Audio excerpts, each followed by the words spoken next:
ಅಕ್ರಮ Ajay tourist home ಹಾಗೂ bar licence ರದ್ದು ಮಾಡಿದ ಜಿಲ್ಲಾಧಿಕಾರಿಗಳ ನಡೆ ಸ್ವಾಗತದಾಯಕ. ಶಿವಪ್ಪ ಮಾದಿಗ, ಗಂಗಾವತಿ. ಇಲ್ಲಿನ ನಗರಸಭೆ ವ್ಯಾಪ್ತಿಯ ಅಂಬೇಡ್ಕರ್ ಸರ್ಕಲ್ ಸಮೀಪ ಎಸ್ಸಿ ಕಾಲೋನಿಯಲ್ಲಿ ವಸತಿ ಉದ್ದೇಶಕ್ಕೆ ಮೀಸಲಿಟ್ಟ ಜಾಗದಲ್ಲಿ ಸುಮಾರು 22 ವರ್ಷಗಳ ಕಾಲ CL7 ಪರವಾನಗಿಯನ್ನ ಪಡೆದುಕೊಂಡು ಅಜಯ್ ಟೂರಿಸ್ಟ್ ಹೋಮ್ ಮಾಲೀಕರು ಕೋಟ್ಯಾಂತರ ರೂಪಾಯಿ ಅಕ್ರಮವೆಸಗಿದ್ದಾರೆ. ಈ ಕುರಿತು ತಾವು ಸ್ಥಳೀಯ ನಗರಸಭೆಯ ಅಬಕಾರಿ ಇಲಾಖೆ, ಜಿಲ್ಲಾಧಿಕಾರಿಗಳ ಕಾರ್ಯಾಲಯ ಸೇರಿದಂತೆ ಲೋಕಾಯುಕ್ತರ ಇಲಾಖೆಗೆ ಸಲ್ಲಿಸಿದ ದೂರು ಅನ್ವಯ ಮಾನ್ಯ ಜಿಲ್ಲಾಧಿಕಾರಿಗಳು ಸದರಿ ಟೂರಿಸ್ಟ್ ಹಾಗೂ ಬಾರ್ ಲೈಸೆನ್ಸ್ ರದ್ದುಪಡಿಸಿದ ಕ್ರಮವನ್ನು ಕೊಪ್ಪಳ ಜಿಲ್ಲಾ ಮಾದಿಗ ಕ್ಷೇಮಾಭಿವೃದ್ಧಿ ಸಂಘದ ಜಿಲ್ಲಾಧ್ಯಕ್ಷ ಶಿವಪ್ಪ ಮಾದಿಗ ಸ್ವಾಗತಿಸಿದ್ದಾರೆ.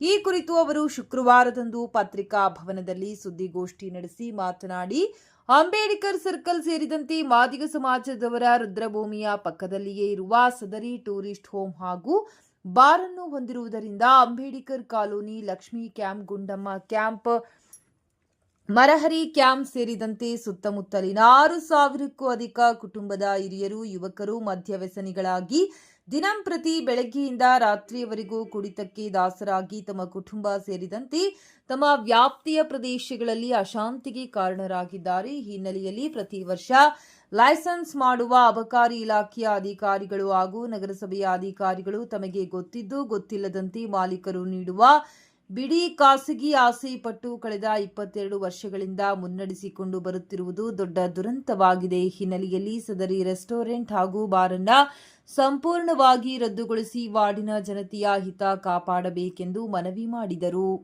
ಜೊತೆಗೆ ಸದರಿ ಪ್ರಕರಣಕ್ಕೆ ಸಂಬಂಧಿಸಿದಂತೆ ನ್ಯಾಯಾಲಯದಿಂದ ತಡೆಯಾದರೂ ತರಲು ಹೊರಟಿರುವ ಮಾಲೀಕರ ವಿರುದ್ಧ ಕಿಡಿಕಾರಿದರು. ಇದುವರೆಗೂ ಸರ್ಕಾರಕ್ಕೆ ಆದ ನಷ್ಟವನ್ನ ಭರಿಸಬೇಕು, ಹಾಗೆ ಸ್ಥಳಾಂತರಗೊಳ್ಳಬೇಕು. ಇಲ್ಲದಿದ್ದಲ್ಲಿ ಪುನಃ ಆರಂಭಿಸಿದಲ್ಲಿ ಉಗ್ರ ಸ್ವರೂಪದ ಹೋರಾಟಗಳನ್ನು ನಡೆಸಲಾಗುವುದೆಂದು ಎಚ್ಚರಿಸಿದರು. ಈ ಸಂದರ್ಭದಲ್ಲಿ ಬಸವರಾಜ್ ಕಲ್ಲೂರ್, ಅಂಬೇಡ್ಕರ್ ನಿವಾಸಿಗಳಾದ ಪರಶುರಾಮ್, ಸುರೇಶ್, ಮಂಜುನಾಥ್, ಪ್ರದೀಪ್ ಇನ್ನಿತರರು ಉಪಸ್ಥಿತರಿದ್ದರು.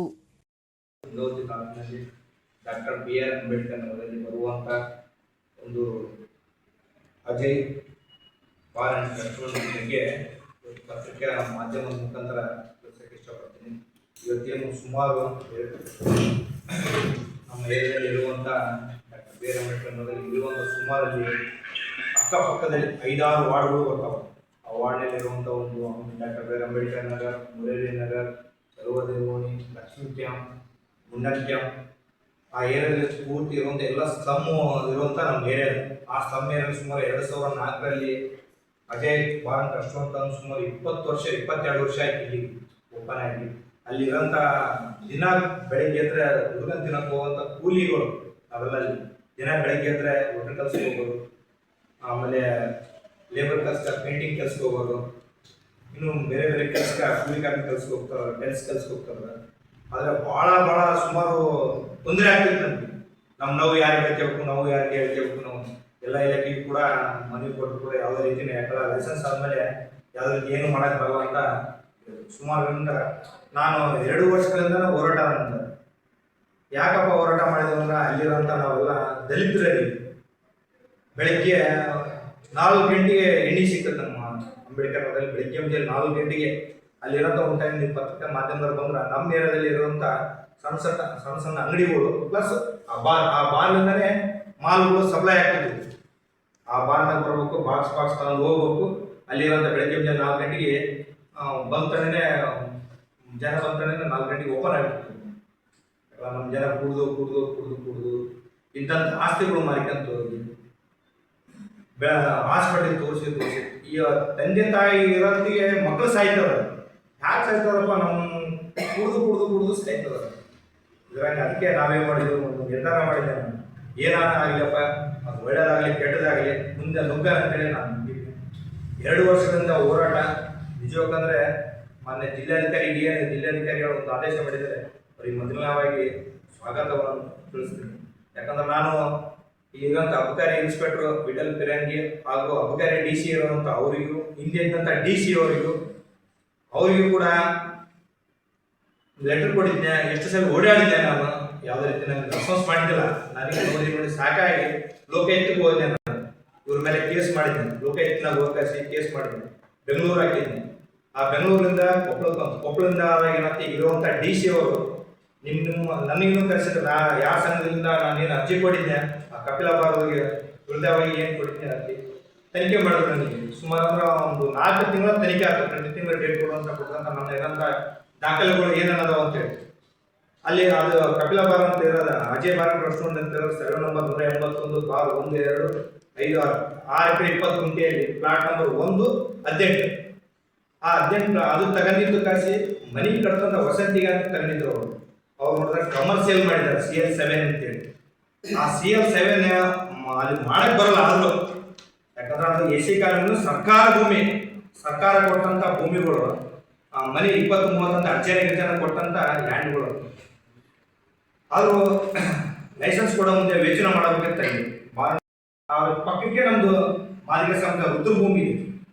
ಆ ರುದ್ರ ಭೂಮಿ ಬಗಲಾಗೆ ಇರೋಂಥ ಒಂದು ಬಾರ ಸುಮಾರು ಒಂದು 4 ತಿಂಗಳ DC ಅವರು ನನ್ನ ಹೇಳಿಕೆಗಳು ಪ್ರತಿ ತಿಂಗಳ ಕರೆದು ಕಳಿಸಿ ನನ್ನ ಹತ್ರ ದಾಖಲೆಗಳು, ಅವ್ರ ಹತ್ರ ಅಪೋಸಿಟ್ ಇರುವಂಥ ಬಿಚ್ಚೇರಿ ಮಲ್ಲಿಕಾರ್ಜುನ ಅವರು ಡಾಕ್ಯುಮೆಂಟ್ಸ್ ಕಲೆಕ್ಟ್ ಮಾಡಿದ್ರು. ಅವರು ಡಾಕ್ಯುಮೆಂಟ್ಸ್ ನೋಡಿದ್ರು. DC ಅವರಿಗೆ ಒಂದು ಮನವಿ ಮಾಡ್ಕೊಂತೀನಿ. ಯಾಕಂದ್ರೆ ಇಷ್ಟು ದಿವಸ ನಮಗೆ ಒಂದು ನ್ಯಾಯ ದೊರಕಿಸ್ಕೊಟ್ಟಿದ್ದಿಲ್ಲ. ಈಗಿರುವಂಥ ಯತ್ನಾಳ್ ಅವರು ಒಂದು ನ್ಯಾಯ ದೊರಕಿಸ್ಕೊಟ್ಟಾರ. ಅವರಿಗೆ ನನ್ನ ಸಮಾಜ ಪರವಾಗಿ ಹಾಗೂ ನನ್ನ ಸಂಘಟನೆ ಪರವಾಗಿ ಧನ್ಯವಾದ ಹೇಳ್ತೀವಿ. ಅದೇ ರೀತಿ ಮುಂದೆ ಈಗ ಮತ್ತೆ ಬಿಚ್ಚೇರಿ ಮಲ್ಲಿಕಾರ್ಜುನ ಏನ್ ಮಾಡ್ತಿದ್ದಾನೆ, ಕ್ಷೇತ್ರಕ್ಕೆ ಓಡಾಡ್ತಿದ್ದಾನೆ. ದಯಮಾಡಿ ಪತ್ರಿಕಾ ಮಾಧ್ಯಮದವರಿಗೆ, ಯಾಕಂದ್ರೆ ಅಲ್ಲಿರುವಂತಹ ಬಡ ಕುಟುಂಬಗಳು ನಾವೆಲ್ಲ ದಿನ ಬೆಳಗ್ಗೆ ದುಡುಕಂತ ನಾವು ಹೋಗುವಂತ ಅಲ್ಲಿರುವಂತ ಒಂದು 5-6 ವಾರ್ಡ್ ಸುಮಾರು ಅಂದ್ರೆ ಒಂದು 10,000 ಜನ ಸಂಖ್ಯೆ ಇದೆ.